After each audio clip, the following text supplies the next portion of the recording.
Welcome to the Learning Pines YouTube. We hope this video helps. You start by gathering materials and choosing the site. Pick a 24-inch box or crate with 1/2 mesh ventilation so air flows but pigeons stay secure.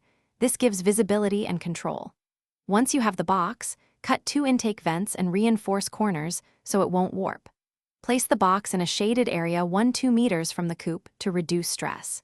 You do this now to make sure environmental factors won't sabotage early training sessions.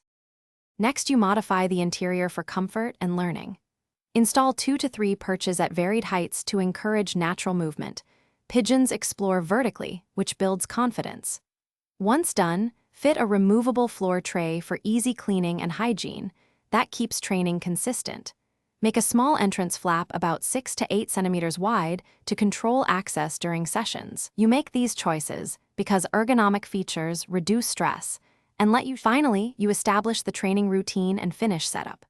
Begin with short 5-10 minute sessions twice daily, using a treat and a consistent audio cue to mark desired actions. Repetition builds association. Make sure the entrance flap and perches are positioned so the bird can perform the target behavior naturally. If progress stalls or the pigeon freezes, pause for 1 to 2 minutes, lower noise and stimuli, and return to a simpler step. This troubleshooting keeps training positive and progressive. Thanks for watching. Consider subscribing if we helped you.